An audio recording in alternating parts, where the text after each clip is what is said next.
Hello दोस्तों, मैं आपका दोस्त जय किशन।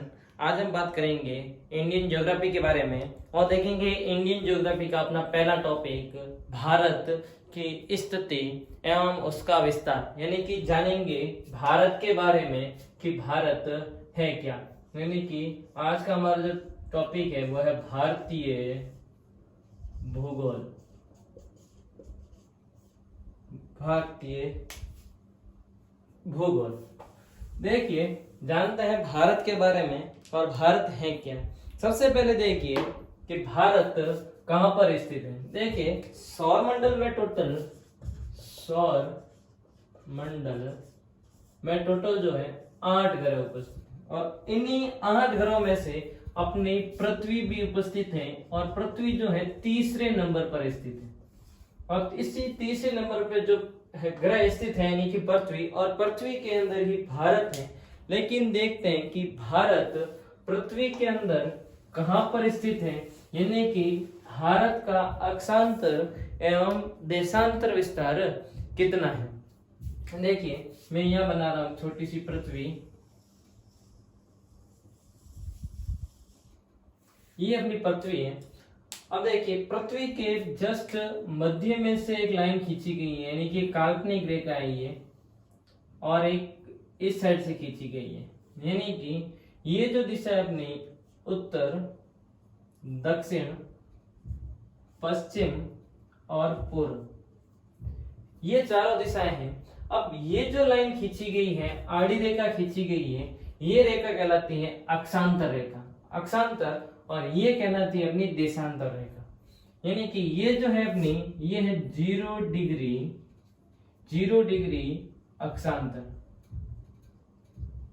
0 डिग्री अक्षांतर। यानी कि यहां पर जो रेखा है ये 0 डिग्री अक्षांतर पर कौन सी रेखा है, वो है अपनी भूमध्य रेखा, भूमध्य रेखा।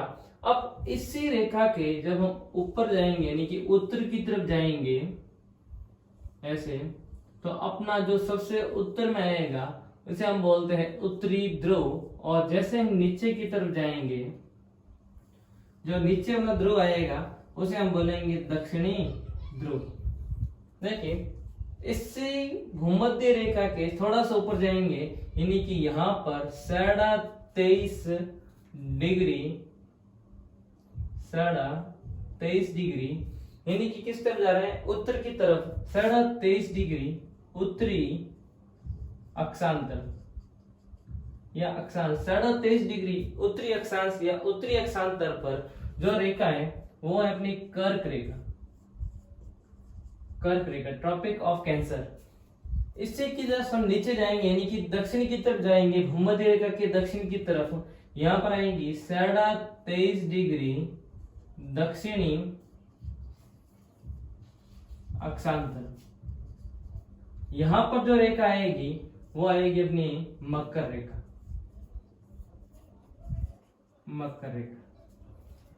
जैसे जैसे नीचे जाएंगे 67 डिग्री ऐसे कर करके हम यहां तक आएंगे 90 डिग्री तक। यानी अंतिम जो आएगा अपने पास कितना आएगा, 90 डिग्री आएगा। 90 डिग्री पर दक्षिण की तरफ होगा वो होगा दक्षिण ध्रुव, और उत्तर की तरफ होगा वो होगा उत्तरी ध्रुव। यानी कि ये जो थी अपनी अक्षांतर रेखाएं और अक्षांतर, यानी कि इनकी संख्या देखेंगे तो 90 डिग्री इधर, 90 डिग्री इधर, 90 और 90 कितने हो गए, 180। अक्षांतर कितने हैं, 180 अक्षांतर। अगर ये पूछे अक्षांतर रेखाओं की संख्या कितनी है, तो इसमें से 2 घटा लीजिए, यानी कि 179 अक्षांतर रेखाएं हैं। अब ये क्यों है, ये देखिए जब 90 डिग्री पर हम पहुंचेंगे तो हमें सिर्फ और सिर्फ एक पॉइंट प्राप्त होगा, बिंदु प्राप्त होगा, और बिंदु अपने आप के अंदर एक रेखा नहीं है। यानी कि रेखा उसे कहेंगे जो किसी बिंदु से प्रारंभ होकर जो अनंत तक चलती है या कुछ दूरी तक चलती है। जैसे ये होगी, ये बिंदु हो गया, ये रेखा होगी, तो इसे हम रेखा कहेंगे, इसे हम रेखा नहीं कहेंगे, बिंदु ही कहेंगे। तो ये एक बिंदु के तौर पर है, इसीलिए हमने 2 माइनस किया। अगर पूछे रेखाएं कितनी है तो 179, और अक्षांतर खुद पूछे कितने हैं तो 180। तो देखिए, कर्क रेखा आ गई, मकर रेखा आ गई, भूमध्य रेखा आ गई। अब देखिए ये जो खड़ी लाइन है ये है यानी कि उत्तर से दक्षिण की तरफ या दक्षिण से उत्तर की ओर चलने वाली जो रेखा है, इस रेखा को हम बोलते हैं देशांतर रेखा है। और ये जो देशांतर रेखा है ये पर अपनी है 0 डिग्री पर, 0 डिग्री पर। और इस रेखा का क्या नाम दिया गया है? ग्रीनविच रेखा। अब इसका नाम ग्रीनविच क्यों दिया गया है? क्योंकि यह लंदन के अंदर एक शहर है जिसका नाम है ग्रीनविच, और ग्रीनविच के जस्ट मध्य में से गुजरने के कारण हमने इसका नाम दिया है ग्रीनविच रेखा। अब ग्रीनविच रेखा है इसके अकॉर्डिंग ऐसे चलती, ग्रीनविच रेखा के अकॉर्डिंग चलती है देशांतर रेखाएं। अब देशांतर रेखाएं और अक्षांतर रेखाएं ये क्या करती हैं? दूरी और समय ज्ञात करने में काम आती है। इसलिए हम देखते हैं कि भारत का अक्षांतर कितना है और देशांतर कितना है, और भारत पृथ्वी में कहां पर स्थित है। ये बन गई हमारी पृथ्वी। अब देखिए इन ये जो ऐसे चलती रहती है, ऐसे चलती रहती है, इस साइड चलेंगे तो इनकी संख्या इस साइड 180, और पूर्व की साइड चलेंगे तो भी इनकी संख्या कितनी है? 180। 180 और 180 360। देशांतर रेखाओं की संख्या, देशांतर रेखाओं की संख्या 360 है, और देशांतर खुद पूछ ले कितने हैं तो भी 360 है। ये सिर्फ लफड़ा अक्षांतर के अंदर ही है, देशांतर के अंदर कोई लफड़ा नहीं। आगे देखिए अब भारत कहां पर स्थित है? अपना मेन उद्देश्य अपना भारत तक पहुंचना था कि भारत कहां पर स्थित है। तो भारत देखिए कर्क रेखा पर यहां पर पड़ता है। आपको पता ही है कर्क रेखा भारत के जस्ट मध्य में से गुजरती है और भारत को 2 भागों के अंदर विभाजित करती है। अब देखिए इस साइड यहाँ ऐसे देखेंगे हम, यानी कि ये रहा अपना, ये देखिए ये रेखा है यानी ग्रीनविच रेखा और भूमध्य रेखा, दोनों यहां से टकराई, यहां से वापस इनको देखा, यानी कि भारत जो पड़ा अपना इस गोलार्ध की तरफ पड़ा, यानी कि ना तो पूर्व में आया और ना ही उत्तर में आया। तो देखिए दिशाओं को वापस और विभाजित करते हैं। ये दिशा कौन सी हो जाएगी अपनी? ये वाली, ये दिशा होगी अपनी उत्तर पूर्व, ये दिशा होगी अपनी दक्षिण पूर्व, ये दिशा है अपनी दक्षिण पश्चिम, और ये वाली दिशा हो जाएगी अपने उत्तर पश्चिम। इसके हिसाब से अपना भारत जो स्थित है उत्तर और पूर्व में, यानी कि उत्तरी पूर्वी गोलार्ध। भारत कहां पर स्थित है? उत्तरी पूर्वी गोलार्ध में। अगर पूछे कि भारत कौन से अक्षांश में स्थित है, यानी कि भारत जो कौन से अक्षांश में है? भारत अपना उत्तरी अक्षांश में। कैसे?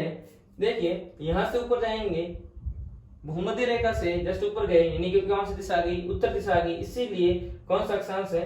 उत्तर। और इस साइड से देखेंगे वापस कौन सी आ रही है? पूर्व आ रही है, और ये रेखाएं कौन सी हैं? देशांतर रेखाएं। तो यानी कि भारत कहां पर है? पूर्वी देशांतर में। और गोलार्ध पूछे तो उत्तरी पूर्वी गोलार्ध में। उत्तरी अक्षांश में स्थित है भारत, वैसे देखे तो पूर्वी देशांतर में, और दोनों को मिला ले यानी कि उत्तरी पूर्वी गोलार्ध में भारत स्थित है। अब देखते हैं कि भारत का अक्षांतर और देशांतर कितना है, यानी कितने देशांतर पर भारत स्थित है और कितने अक्षांतर पर स्थित है।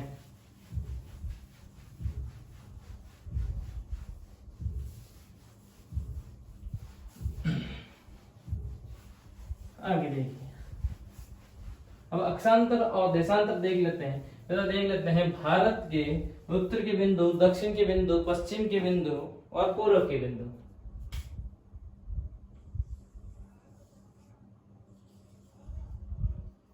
ये अपना काम चलाओ नक्शा बना रहा हूं मैं भारत का।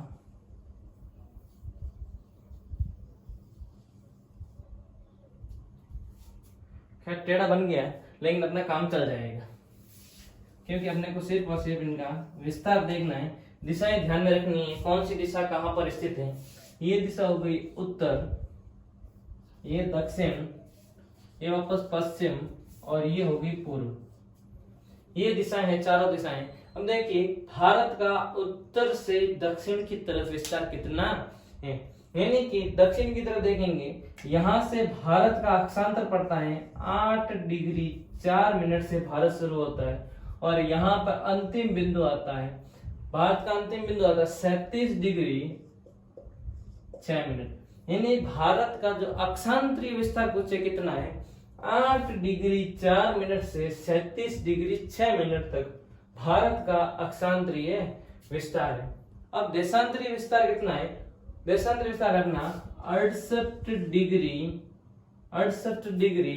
7 मिनट से लगाकर 97 डिग्री 25 मिनट, ये भारत का देशांतरीय विस्तार। यानी कि पूछ ले भारत का अक्षांतरीय विस्तार। देखिए भारत का अक्षांतरीय विस्तार कितना है, भारत का अक्षांतरीय विस्तार है 8 डिग्री 4 मिनट से लगाकर 37 डिग्री 6 मिनट तक भारत का है अक्षांतरीय विस्तार। अब पूछ ले भारत का देशांतरीय विस्तार, देशांतरीय विस्तार। भारत का जो देशांतरीय विस्तार है वो है 68 डिग्री 7 मिनट से 97 डिग्री 25 मिनट, भारत का देशांतरीय विस्तार। और ये हो गया भारत का अक्षांतरीय विस्तार 8 डिग्री 4 मिनट से 37 डिग्री 6 मिनट तक, 6 मिनट तक भारत का हो गया अक्षांतरीय विस्तार। अब देखते हैं भारत के साथ इसकी लंबाई, चौड़ाई, इसका क्षेत्रफल प्लस देखते हैं। पहले देख लेते हैं इससे पहले कि भारत के उत्तर में उत्तर में क्या है, दक्षिण में क्या है, पश्चिम में क्या है, पूर्व में क्या है, यानी कि इनके अंतिम बिंदु कौन से हैं। यानी कि अपने 68 डिग्री 7 मिनट पर पहुंचने पर कौन सा क्षेत्र भारत का स्थित है, 8 डिग्री 4 मिनट पर भारत का कौन सा क्षेत्र स्थित है, 97 डिग्री 25 मिनट पर भारत का कौन सा क्षेत्र स्थित है, या 37 डिग्री 6 मिनट पर भारत का कौन सा क्षेत्र स्थित है। देखिए यहाँ पर जगह पड़ती है जम्मू कश्मीर, जो कि एक यूनियन टेरिटरीज के रूप में है। यानी कि यहाँ पर जम्मू कश्मीर के अंदर एक जगह पड़ती है जिसका नाम है इंदिरा कॉल। जम्मू कश्मीर के अंदर स्थित है इंदिरा कॉल, भारत का सबसे उत्तरी बिंदु है और भारत की मुख्य भूमि का अंतिम बिंदु है, तमिलनाडु के अंदर पड़ता है, जो कि 8 डिग्री 4 मिनट पर स्थित है। इसका नाम है कन्या कुमारी, तमिलनाडु में। यहां पर देखिए, यहां पर पड़ता है गुजरात, और गुजरात के अंदर एक जगह पड़ती है जिसका नाम है गोमाता। गोमाता या इसी को बोलते हैं गुहार मोती। गुहार मोती जो कि भारत का सबसे पश्चिम बिंदु है, जो कि 68 डिग्री 7 मिनट पर स्थित है और ये पड़ता है गुजरात में। और देखिए 97 डिग्री 25 मिनट पर भारत का यहां पर एक जगह पड़ती है, इसका नाम है किबितू, किबितू, और ये पड़ता है अपने अरुणाचल प्रदेश में। अरुणाचल प्रदेश में स्थित है। यानी कि भारत के सबसे उत्तर में इंदिरा कॉल, दक्षिण में कन्याकुमारी, पश्चिम में गोमाता, पूर्व के अंदर किबितू। अब देखिए बाकी सब में कोई दिक्कत नहीं, दिक्कत यह है अगर क्वेश्चन ये पूछे भारत का अंतिम बिंदु यानी कि दक्षिणतम बिंदु कौन सा है, सीधा सा क्वेश्चन पूछे भारत का सबसे दक्षिणतम बिंदु कौन सा है, तो यहाँ आएगा अंडमान निकोबार के अंदर, और जगह का नाम पड़ेगा इंदिरा पॉइंट, या इसी को बोलते हैं पिगमेलियन पॉइंट। अगर क्वेश्चन ये पूछे भारत की मुख्य भूमि का अंतिम बिंदु कौन सा है, तो वो है अपना कन्याकुमारी, जो कि तमिलनाडु राज्य के अंदर स्थित है। और पूछ ले भारत का अंतिम बिंदु कौन सा है दक्षिण में, तो वो होगा इंदिरा पॉइंट, या इसको बोलते हैं पिगमेलियन पॉइंट, जो कि अपना अंडमान निकोबार में स्थित है। अब देखिए भारत की लंबाई चौड़ाई देखिए कितनी है, यानी कि भारत की उत्तर से दक्षिण और पश्चिम से पूर्व की तरफ लंबाई कितनी है, यानी कि भारत लंबा ज्यादा है या चौड़ा ज्यादा है। देखिए उत्तर से दक्षिण की तरफ भारत की लंबाई है 3214 किलोमीटर, यानी कि 3214 किलोमीटर भारत की लंबाई है उत्तर से दक्षिण या फिर दक्षिण से उत्तर। वही देखिए पश्चिम से पूर्व की तरफ भारत की चौड़ाई कितनी है, तो है 2933 किलोमीटर, यानी कि 2933 किलोमीटर भारत की क्या है चौड़ाई। यानी इस हिसाब से भारत की चौड़ाई कम है और लंबाई ज्यादा है, और इनका फर्क आएगा करीब 281 के आसपास का इसका फर्क है, यानी कि भारत लंबा ज्यादा है और चौड़ा कम है। ये भी क्वेश्चन कभी आ जाता है। आगे देखिए, अब देखिए भारत का टोटल क्षेत्रफल कितना है, यानी कि ये तो थी लंबाई और ये थी चौड़ाई। अब देखिए भारत की टोटल क्षेत्रफल कितना है, भारत का कुल क्षेत्रफल,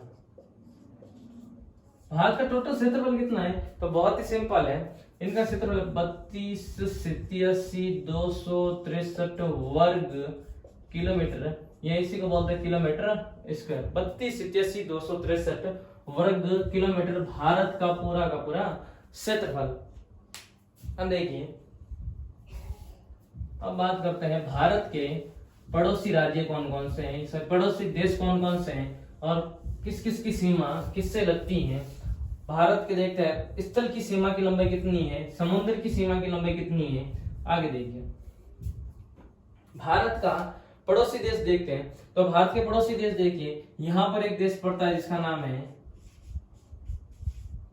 नापाक, यानी कि नापाकी है। वैसे पाकिस्तान का अर्थ होता है कि पवित्र स्थान, लेकिन ये पवित्र है नहीं, इसीलिए हम एक देखते हैं इसका नापाक। यहाँ पर पड़ता है अफगानिस्तान, यहाँ पर पड़ता है बड़ा ही पेचीदा देश है चीन, यहाँ पर पड़ता है म्यांमार, यहाँ पर पड़ता है बांग्लादेश, यहाँ पर पड़ता है नेपाल, यहाँ पर पड़ता है भूटान। यानी कि टोटल 7 देश हैं जो भारत के पड़ोसी हैं, यानी नापाक, अफगानिस्तान, चीन, नेपाल, भूटान, म्यांमार और बांग्लादेश। अब देखिए, अब इसमें सबसे ज्यादा सीमा किसकी लगती है, सबसे ज्यादा सीमा लगती है बांग्लादेश की, क्योंकि बांग्लादेश की ये जो देखिए सीमा से टेढ़ी मेढ़ी है, इस वजह से करीब 4000 प्लस सीमा लगती है बांग्लादेश की। अब देखिए, और सबसे कम लगती है हमने अफगानिस्तान से, अफगानिस्तान की 106 किलोमीटर के आसपास सीमा लगती। अब अगर क्वेश्चन पूछ ले निम्न में से किस देश की सीमा भारत से नहीं लगती है, और ऑप्शन में दे रखा है अफगानिस्तान, चीन, नेपाल या फिर म्यांमार। इस स्थिति के अंदर ऑप्शन राइट होगा, वो होगा अफगानिस्तान। क्यों? क्योंकि अफगानिस्तान और भारत की जो सीमा लगती है, जिसे हम डुरंड रेखा कहते हैं, ये सिर्फ और सिर्फ किताबों में लगती है, रियल में नहीं लगती। क्यों नहीं लगती? क्योंकि भारत का ये बड़ा जो क्षेत्र है, ये क्षेत्र कहलाता है POK, पाक ऑक्यूपाइड कश्मीर, यानी पाकिस्तान वाले बोलते हैं इसको आजाद कश्मीर और हम बोलते हैं इसको गुलाम कश्मीर। यानी कि ये जो सीमा लगती है 106 किलोमीटर, ये लगती है POK से, न कि डायरेक्ट भारत से। पाकिस्तान अवैध रूप से कब्जा करके बैठा है इसके ऊपर, इसीलिए अगर क्वेश्चन पूछ ले भारत और पाकिस्तान और अफगानिस्तान के बीच में कौन सी रेखा है, तो भी आती है डुरंड रेखा। अफगानिस्तान और भारत के बीच में कौन सी रेखा है, तो भी आती है डुरंड रेखा। ये जो POK है, इसकी राजधानी है मुजफ्फराबाद। भारत और पाकिस्तान के बीच हमेशा इसको लेकर झड़प रही है। पाकिस्तान मानता है पाकिस्तान कहता हमारा अधिकार है और भारत कहता हमारा अधिकार है। अब एक हिसाब से देखें तो ये भारत का ही अधिकार है, क्योंकि जब ये भारत और पाकिस्तान आजाद हुए थे 1947 में, उसके कुछ दिनों बाद ही पाकिस्तान ने अवैध रूप से यहाँ पर कब्जा कर लिया और भारत और पाकिस्तान के बीच हमेशा इससे रिलेटेड बहस होती रही है। और ये जो लाइन खींची गई है इसे बोलते हैं LOC, लाइन ऑफ कंट्रोल, जो कि भारत और POK के मध्य स्थित है।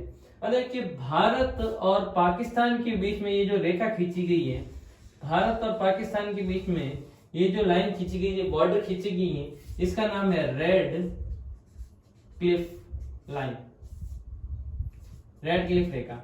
यानी कि ये करीब 17 अगस्त को 1947 को ये रेखा खींची गई थी। 17 अगस्त 1947 को ये रेखा खींची गई थी जो भारत और पाकिस्तान की सीमा निर्धारित करती। ये जो लाइन है अपने कृत्रिम और स्थलीय सीमा है।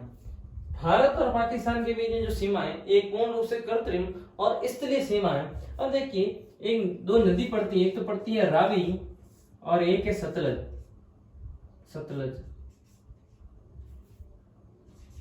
रावी और सतलज थोड़ी देर इसकी सीमा बनाती हैं, जो कि प्रकृति के। रावी जो बनाती है वो बनाती है अमृतसर में, और ये बनाती है शायद फिरोजाबाद के अंदर। दोनों क्या करती हैं, रावी और सतलज भारत और पाकिस्तान के बीच में सीमा बनाते हैं। अब आगे देखिए, ये तो थी रेड क्लिफ रेखा की बात। अब 3300 के आसपास की लंबाई है।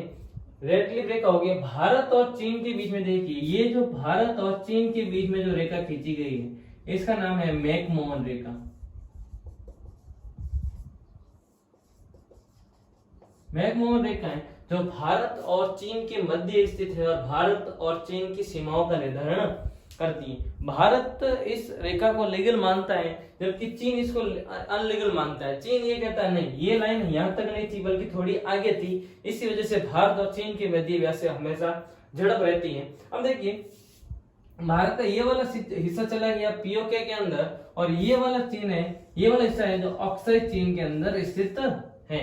यानी कि इसके ऊपर चीन का अवैध रूप से अधिकार। भारत के पास ये वाला क्षेत्र बसता है जिसका नाम है सियाचिन, जो कि दुनिया का सबसे ऊंचा युद्ध स्थल भी माना जाता है।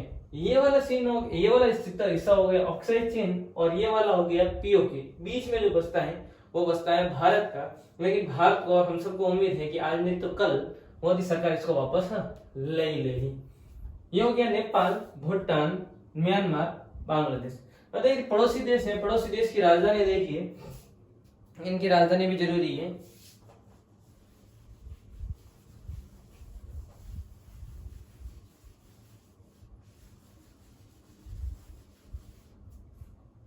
देखिए पाकिस्तान है, इसकी राजधानी है इस्लामाबाद।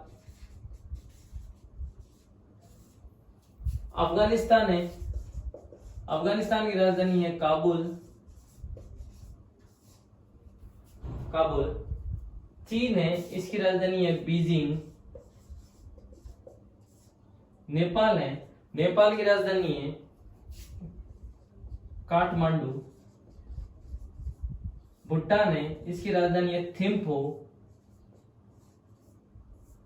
म्यांमार है, म्यांमार की राजधानी अपनी नाइपेताई। नाइपेताई। और बांग्लादेश है, इसकी राजधानी है ढाका।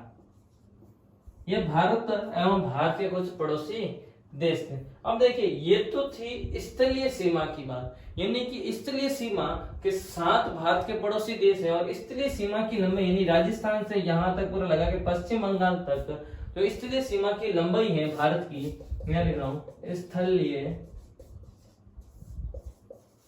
सीमा की लंबाई। भारत में जो स्थलीय सीमा है इसकी लंबाई है 15,200 किलोमीटर। 15,200 किलोमीटर। पीछे जो सीमा बच गई ये है अपनी भारत की, जो अपने दक्षिण भारत की है, ये है अपनी जलीय सीमा। यानी कि भारत के इस पश्चिम की साइड है वो है अपना कौन सा सागर, अरब सागर, और पूर्व की तरफ है इसका नाम है बांग्लादेश, बंगाल, बंगाल की खाड़ी, बंगाल की खाड़ी। और दक्षिण की तरफ है इसका नाम है हिंद महासागर।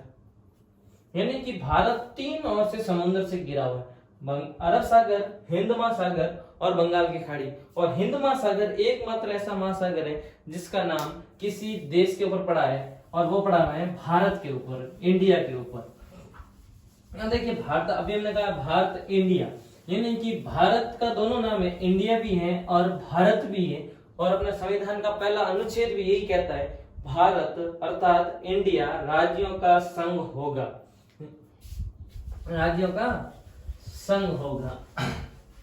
अब आगे देखिए, भारत जो था इसका पहले नाम हिंदुस्तान की जगह सिंधुस्तान था, क्योंकि यहाँ पर जो ईरानी आए थे, ईरानी जो स को ह बोलते थे, इसीलिए हम सिंधुस्तान से क्या हो गए, हिंदुस्तानी हो गए। जो पहले नदी थी सिंधु नदी, उसी नदी की वजह से हम आपको हम कहते थे कि हम सिंधुस्तानी है, और स का ह होने की वजह से सिंधुस्तान से क्या हो गया, हिंदुस्तान। खैर आगे देखिए, इसके बारे में बात करेंगे। ये अपना प्रायद्वीपीय भारत, यानी कि यहां पर पड़ गया अपने अरब सागर, ये हो गया अपना हिंद महासागर,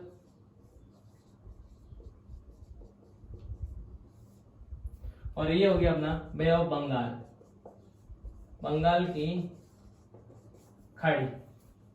और देखिए जो अपनी जलीय सीमा है, जलीय बॉर्डर है, टोटल 9 राज्यों की सीमा क्या लगती है, समुद्र से लगती है। और 9 राज्य कौन कौन से हैं वो देखिए। यहां पर सबसे पहला पड़ गया गुजरात, जिसकी सीमा सबसे ज्यादा लगती है, गुजरात। गुजरात के बाद आ जाएगा अपना महाराष्ट्र, महाराष्ट्र के बाद आ जाएगा गोवा, जिसकी सीमा सबसे कम लगती है।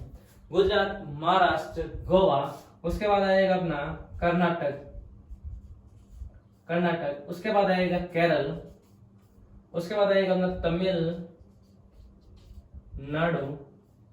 उसके बाद आएगा अपना आंध्र प्रदेश, आंध्र प्रदेश के बाद आएगा अपना ओडिशा, ओडिशा के बाद आएगा अपना पश्चिम बंगाल।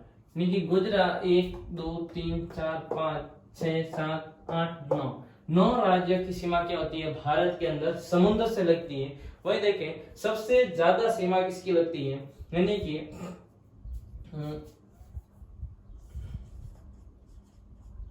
सबसे ज्यादा किसकी लगती है, सबसे ज्यादा लगती है गुजरात की। यानी कि समुद्र के अंदर सबसे ज्यादा सीमा लगती है, वो लगती है गुजरात की। क्यों? क्योंकि गुजरात का ये बॉर्डर इस प्रकार से है, इस वजह से ये जो टेढ़े मेढ़े दिख रहे हैं इनको बोलते हैं क्रीक। और इनमें भी सबसे बड़ा कौन सा है, सर क्रीक। सर क्रीक की सीमा सबसे लंबी है, और इन क्रीक की वजह से समुद्र से सर्वाधिक सीमा लगती है गुजरात की। गुजरात के बाद लगती है हमने आंध्र प्रदेश की, समुद्र के साथ सर्वाधिक सीमा लगती है। उसके बाद लगती है हमने तमिलनाडु की।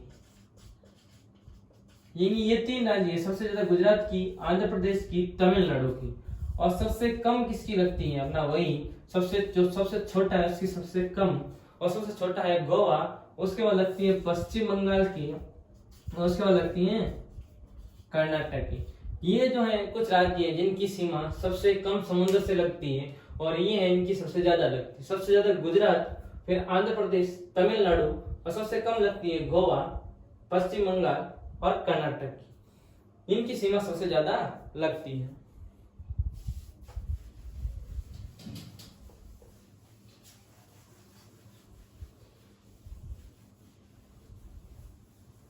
अब देखिए ये तो थे भारत के समुद्र से लगने वाले राज्य। और देखिए समुद्र की बात आई है, तो समुद्र पर भारत का कितना अधिकार है। भारत का समुद्र पर जो अधिकार है वो है 200 मील तक,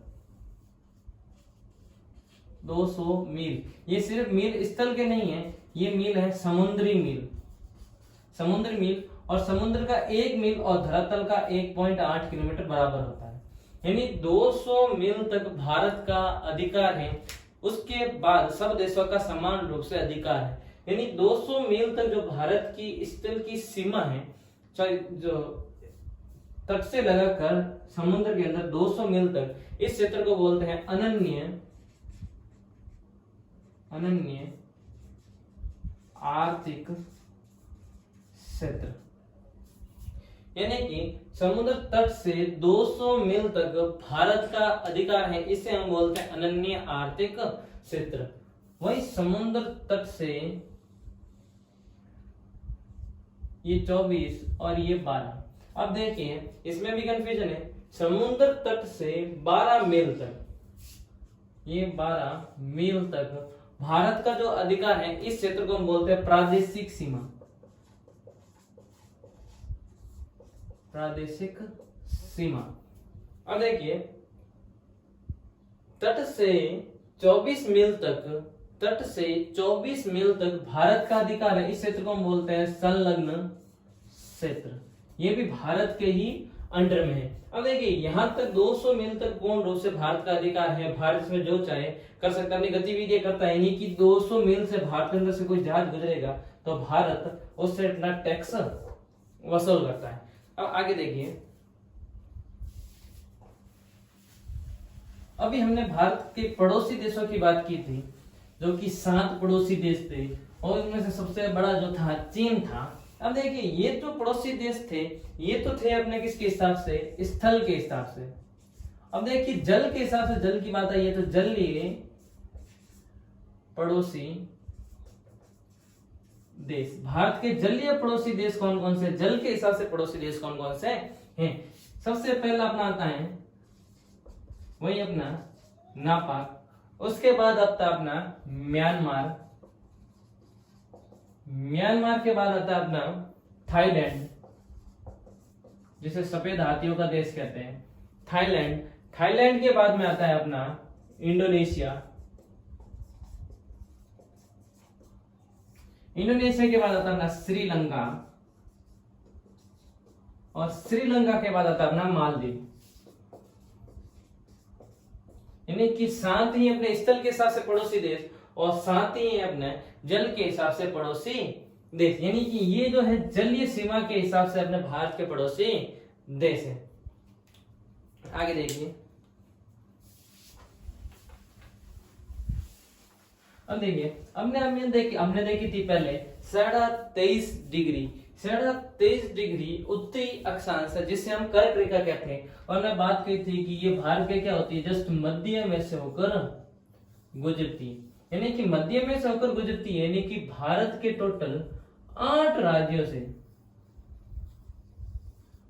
भारत के टोटल 8 राज्यों से कर्क रेखा गुजरती है। यानी कि ये जो रेखा गुजरती है, इसका नाम है 23.5 डिग्री उत्तरी या दक्षिणी उत्तरी अक्षांश।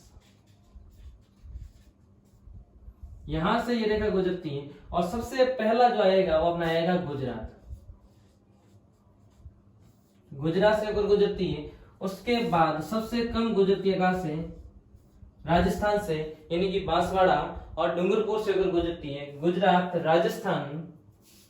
उसके बाद अपना मध्य प्रदेश, एमपी से होकर गुजरती है, कर्क रेखा एमपी से होकर गुजरती है। उसके बाद आता है छत्तीसगढ़, छत्तीसगढ़, छत्तीसगढ़ के बाद गुजरती है अपने झारखंड से,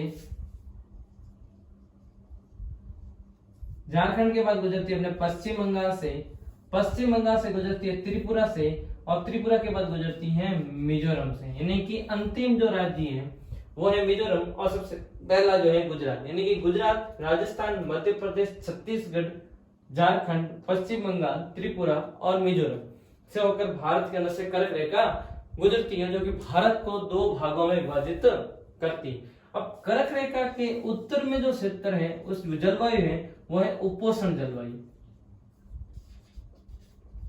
उपोष्ण जलवायु, और दक्षिण में जो है वो है उष्ण जलवायु।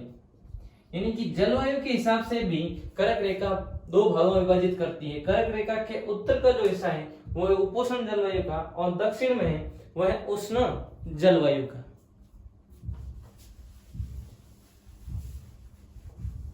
अब देखिए, ये तो थी भारत के अंदर से कर्क रेखा। अब देखिए, भारत का समय निर्धारित करने वाली रेखा, यानी कि भारत का जो टाइम निर्धारित होता है वो किस आधार पर होता है और वो कैसे होता है और वो कौन सी रेखा करती है। देखिए, ये जैसे कर्क रेखा खींची गई थी और ये थी अक्षांतर रेखा, उसी प्रकार भारत के यहां से रेखा खींची गई है, ये काल्पनिक रेखा है। इस रेखा का नाम है 82 डिग्री पूर्वी देशांतर, 82 डिग्री पूर्वी देशांतर, जो कि भारत का समय निर्धारित करती है। और ये जो यूपी के अंदर, इलाहाबाद के अंदर मिर्जापुर है वहां से होकर गुजरती है, और ये गुजरती है अपने सबसे पहले यूपी, उसके बाद अपना एमपी, यूपी, एमपी, छत्तीसगढ़, और छत्तीसगढ़ के बाद गुजरती है हमने उड़ीसा, और उड़ीसा के बाद सीमांत प्रदेश यानी कि आंध्र प्रदेश से होकर गुजरती है। 82.5 डिग्री पूर्वी देशांतर भारत का समय निर्धारित करती। अब देखिए भारत का समय निर्धारित करती है 82.5 डिग्री पूर्वी देशांतर, जो कि दुनिया के अंदर यहाँ पर एक है जो है ग्रीनविच रेखा, जो कि दुनिया का समय तय करती है, यानी कि भारत का समय ग्रीनविच रेखा से 5.5 घंटे आगे है। क्यों है? क्योंकि सूर्य कहां से उदय होता है? पूर्व से। जो सूर्य यहां से उदय होगा, इस साइड से उदय होगा, तो सूर्य यहां तक आएगा और यहां से यहां आने में जो समय लगेगा वो 5.5 घंटे का लगेगा। यानी कि भारत का समय दुनिया के समय से 5.5 घंटे आगे है। यही नहीं, भारत का अपना जो ये प्रदेश था जिसका हमने नाम दिया था किबितु, अरुणाचल प्रदेश के अंदर, और यहां पर जो पड़ता है गुजरात के अंदर गोमाता, इन दोनों के मध्य भी समय का फर्क है, वो है 2 घंटे का। 2 घंटे का फर्क है। क्योंकि ये वाला देशांतर और ये वाला देशांतर, इनके बीच में जो फर्क है उस फर्क के आधार पर कितना फर्क है? 2 घंटे का। यानी कि अगर सूर्योदय किबितु के अंदर 4 बजे हो रहा है तो यहाँ पर कितने बजे होगा? 6 बजे सूर्योदय होगा। 6 बजे सूर्योदय होगा। ये तो भारत के अंदर किबितु से गोमाता तक समय का अंतर है वो 2 घंटे का, क्योंकि दुनिया के समय से भारत का समय कितना आगे है? 5.5 घंटे आगे है। अब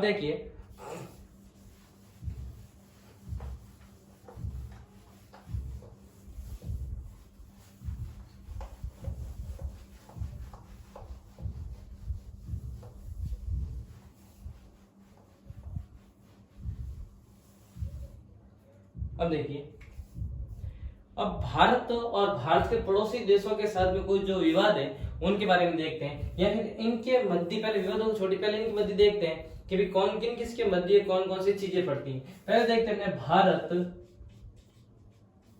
और श्रीलंका के मध्य। भारत और श्रीलंका के मध्य चार चीजें हैं। सबसे पहली अपनी पाक की खाड़ी। पाक की खाड़ी नाम से, इस नाम से ऐसा लग रहा है कि भारत और पाकिस्तान के मध्य होगी, लेकिन ये है भारत और श्रीलंका के मध्य पाक की खाड़ी। एक है अपना पम्बन द्वीप,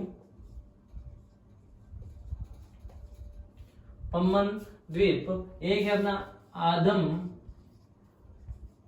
का ब्रिज या आदम ब्रिज, एक पड़ता है अपना मन्नार की खाड़ी। ये भारत और श्रीलंका के मध्य स्थित है। अब देखिए भारत और श्रीलंका के मध्य, अब देखिए भारत व इंडोनेशिया के मध्य, भारत व इंडोनेशिया के मध्य, यानी कि ये जो पड़ गया भारत और यहाँ पर पड़ गया इंडोनेशिया, और यहाँ पर जो द्वीप पड़ता है इंडोनेशिया का, इसका नाम है सुमात्रा, और यहाँ पर पड़ता है अंडमान निकोबार, यानी कि यहाँ पर है ग्रेट निकोबार, और यहाँ पर पड़ता है सुमात्रा द्वीप। इन दोनों के मध्य जो चैनल है इसका नाम है ग्रेट चैनल या महान चैनल, यानी कि ये अपना भारत व इंडोनेशिया के मध्य क्या स्थित है? ग्रेट चैनल, इसी को बोलते हैं महान चैनल। अब देखिए भारत और म्यांमार के मध्य, भारत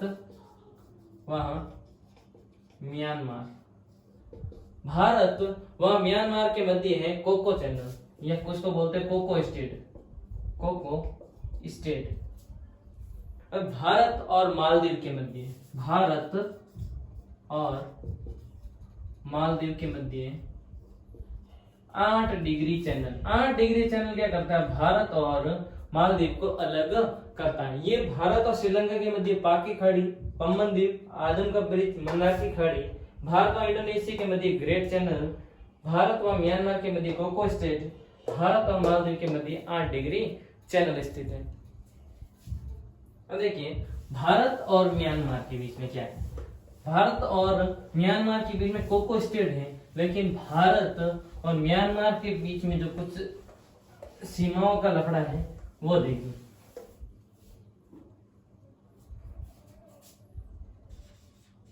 भारत, ये म्यांमार,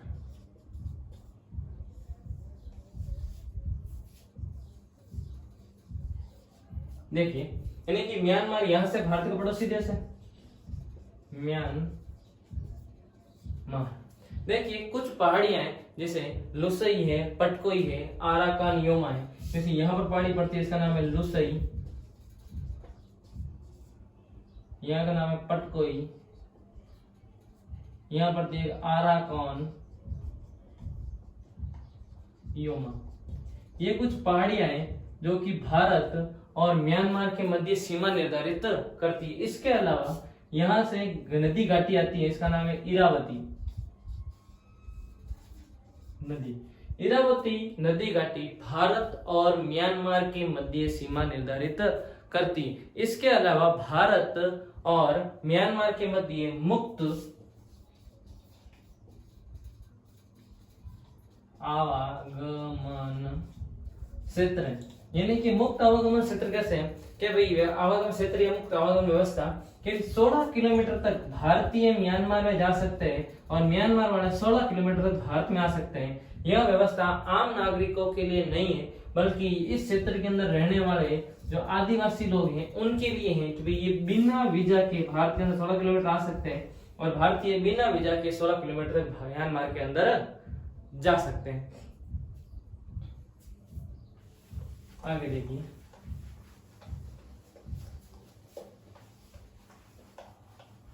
अब देखिए भारत जो है अपना कौन से महाद्वीप के अंदर है, एशिया के अंदर। और एशिया के अंदर कहां पड़ता है, मध्य दक्षिण एशिया में, यानी कि दक्षिण में तो है लेकिन दक्षिण में भी कहां पर, मध्य के अंदर भारत स्थित है। इससे आगे हम बात करेंगे नेक्स्ट वीडियो में। जय हिंद।